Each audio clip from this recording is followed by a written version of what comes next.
जय श्री राधे। माँ बहुत बीमार थी। उसके 2 लड़के थे और 1 लड़की थी। माँ एकदम सीरियस हो गई। तब भाइयों ने अपनी बहनों को खबर दी, बहन एक बार माँ से मिल जा, माँ की हालत बहुत ख़राब है। बहन ने कहा आती हूँ भाई, टाइम नहीं लग रहा है, टाइम लगा के मैं ज़रूर आती हूँ। लेकिन बेटी को आने में देर हो जाती है। वो करीब 6 महीने से माँ बीमार थी। लेकिन एक दिन उन्होंने बीमारी के चलते हार कर अपने प्राण छोड़ दिए। तब भाइयों ने खबर दी, बहन अब तो आ जा, अब माँ नहीं रही।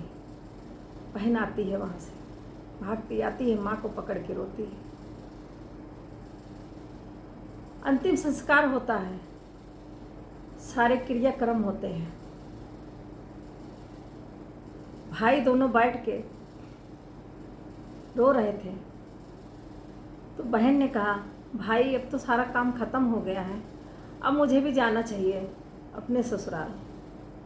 भाई ने कहा ठीक है बहन। तो बहन कहती है कि भाई मुझे कुछ फैसले करने हैं। तो भाई को बोलते हैं बोल बहन क्या फैसला है। तो बोले मैं ऐसे फैसला नहीं करूँगी क्योंकि तुम लोग मानोगे नहीं, इसलिए गांव के जो भी हैं माननीय उनको बुला लो, उनके सामने मैं अपनी बात रखूँगी। भाई लोग कहते हैं ठीक है, लेकिन भाभियों का माथा ठनकता है। कहे आपस में बात करने लगी कि दीदी का मनसा हमें सही नहीं लग रहा है। भाई बोले शांत रहो, जो होगा अच्छा होगा। गांव के जो माननीय व्यक्ति होते हैं उनको बुलाते हैं भाई लोग, बुला के उनको बैठाला जाता है। फिर बहन से कहते हैं बहन बता तुझे कौन सा फैसला चाहिए।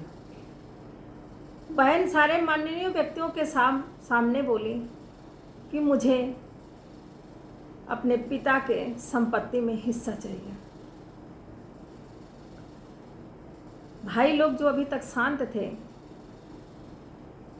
वो विचलित हो गए, परेशान हुए।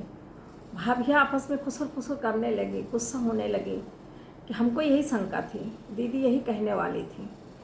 लेकिन 4 आदमियों के सामने बुला के देखो अपने भाई की कैसी बेइज्जती कर रही हैं। माँ बीमार थी तो झांकने भी नहीं आई, इनको टाइम नहीं था, और माँ चली गई तो आज हिस्सा लेने के लिए इनके पास टाइम है। सारे मान्य व्यक्ति बैठे वहाँ, तो बेटी से बोले बेटा ऐसा क्यों कह रही हो, हिस्सा लोगी तो तुम्हारा मायका छूट जाएगा, तुम्हारी भाई भौजाइयों से वो प्रेम नहीं रह जाएगा। तो बेटी ने कहा ऐसे ही मैं कौन सा रोज आती जाती हूँ, मुझे हिस्सा चाहिए। तो जब गांव के जो सम्मानित व्यक्ति थे जब वो समझ गए कि अभी ये नहीं मानने वाली है, तब उन्होंने कहा बेटा जिद मत करो, भाइयों को का संपत्ति जो है तुम्हारे पिता का भाइयों के पास रहने दो। बोली आपको नहीं मालूम है, कानूनन मैं ले सकती हूँ। तो उसमें से एक बुजुर्ग व्यक्ति उठे जिनकी एज कम से कम 70-75 साल थी।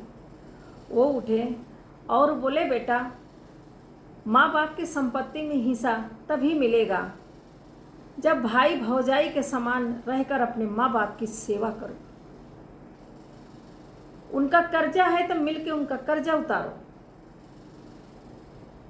उनकी अच्छे से देखभाल करती भाइयों के सामने समान बराबरी करके, तब तुमको हिस्सा मिलता।